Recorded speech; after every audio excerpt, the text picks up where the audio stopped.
இனியவர்களே, ஆனந்தமானவர்களே, அற்புதமானவர்களே. இப்போது நம்ம ஜெர்மனியில் இருக்கிற ஒரு சுதந்திரா தேவி, அதாவது பார்த்தீங்கன்னா ஹஜோனியா அப்படிங்கிற ஒரு அற்புதமான சிலைக்கு முன்னாடி பேசிட்டு இருக்கோம் நண்பர்களே. பிரான்ஸுக்கும் ஜெர்மனிக்கும் நடந்த ஒரு பெரிய போரில் ஜெர்மனி மிகப்பெரிய வெற்றி பெற்றதுக்கப்புறம் பிரான்ஸ்லேருந்து சில ஸ்டெச்சுஸ், சில அடையாளங்களை கொண்டு வெற்றி சின்னங்களை கொண்டு இங்கே ஒரு சுதந்திரா தேவி சிலையை மிக அற்புதமாக நிறுவியிருக்கின்றார்கள் நண்பர்களே. பொதுவாகவே ஜெர்மனி நம்ம தொடர்ந்து ட்ராவல் பண்ணிகிட்ருக்கோம், நிறைய ஜெர்மனி நண்பர்களோட பழகிட்டு இருக்கோம்.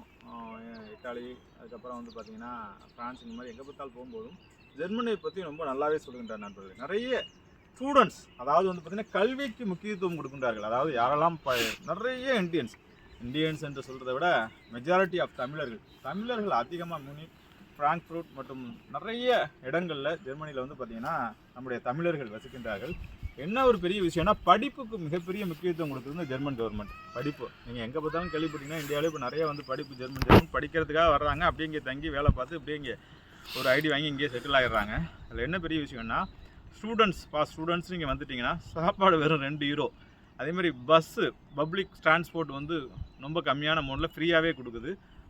இங்கே ஸ்டூடியோ அப்படின்னு தங்குறதுக்கான இடங்கள் சொல்கிறாங்க. நீங்கள் டூரிஸ்ட்டோ மற்றவங்க வரும்போது அதோட ரேட்டு ரொம்ப கம்மியாக இருக்குது. ஸ்டூடெண்ட்ஸுக்கு ரொம்ப கம்மியாக கொடுக்குறாங்க.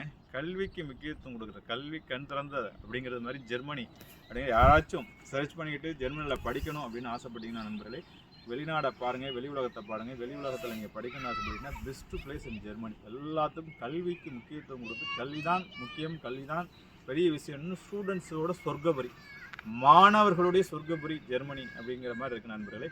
இந்த கல்வி சம்பந்தமான விஷயங்கள், எஜுகேஷன் சம்பந்தமான விஷயங்களை நம்ம வெப்சைட்டு சில விஷயங்கள்லாம் கீழே அப்டேட் பண்ணுற நண்பர்களே பாருங்கள்.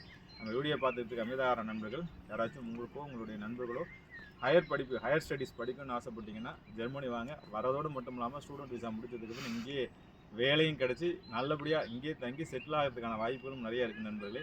ஜெர்மனி என்பது எஜுகேஷனுக்கும் சரி, டெக்னாலஜிக்கும் சரி, கல்விக்கும் சரி ஒரு அற்புதமான ஒரு இடமாக இருக்கின்றது. இன்றைய அற்புதமான சுதந்திரா தேவி சிலையின் அடியிலிருந்து உங்களுடைய வாழ்க்கையின் உள் சுதந்திரத்தை பெற வேண்டும் என்பதை சொல்லிக்கொண்டு உங்களிருந்து விடைபெறுகின்ற நண்பர்களே. வாழ்த்துக்கள், வாழ்வுடன் வாழிய நலம். மெல்லிய மலை தூறல்கள் கிட்டத்தட்ட ஏப்ரல் மாதத்தில் 23ஆம் தேதி மதியம் 2 மணிக்கு நின்று அந்த உச்சி வெயிலில் பேசிகிட்டு இருக்கோம். ஆனால் மெல்லிய சாரல்கள் பேசி கொண்டது. கிளைமேட்டும் ஏப்ரல் ஜூனும் ரொம்ப நல்லா இருக்குது நண்பர்களே. ரொம்ப அனுபவிக்கக்கூடிய ஒரு கிளைமேட்டாக இருக்கின்றது. ஆகவே நண்பர்கள் இந்த மாதிரி யூரோப் ட்ரிப்பு பிளான் பண்ணணும்னு ஆசைப்படுறவங்க இந்த மாதங்களை தேர்ந்தெடுங்கள். ரொம்ப அற்புதமான மாதமாக இருக்கின்றது. வாழ்த்துக்கள், வாழ்வுடன் வாழிய நலம்.